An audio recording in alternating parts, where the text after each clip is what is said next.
شب چهره توی ذهنم با حروف تازه تازه، شب انتها به واجه که ترانه ها بسازه.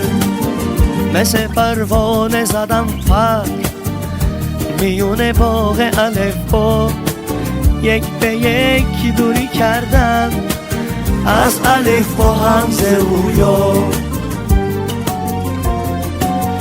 بین حرفای سنادا داد لبهای کولادا، منو بردار با یه عمره بنویس دوباره از یاد. ای یار ای یار ای یار ای یار. اما من یاری نداشتم، با کسی کاری نداشتم، یارو باز حروفش یک گوشه کنار گذاشتم.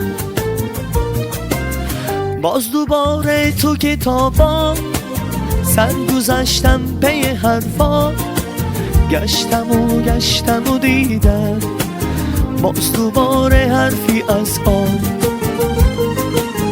الفای آروا الفای آروا. اگه بانو جرمی اومد واسه من قشنگ ترین است توی شعرم در می اومد.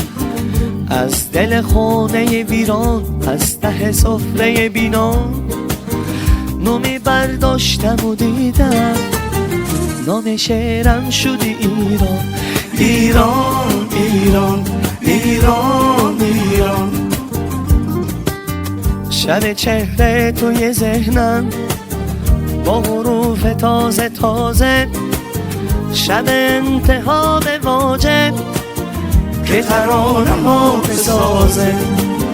مثل پروانه زدم پر میون باغ الف با، یک به یک دوری کردم از الف با همزه رویا.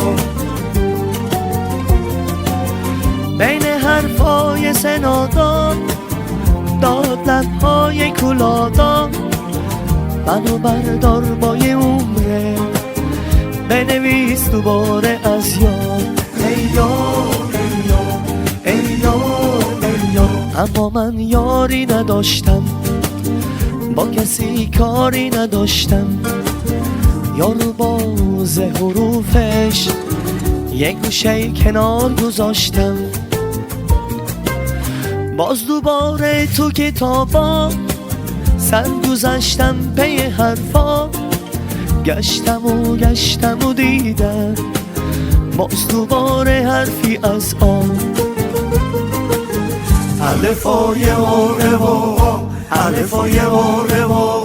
اگه بانو جرمی اومد واسه من قشنگ ترین است توی شعرم در می اومد. از دل خونه ویران، از ته سفره بینان، نومی برداشتم و دیدم نام شعرم شدی ایران.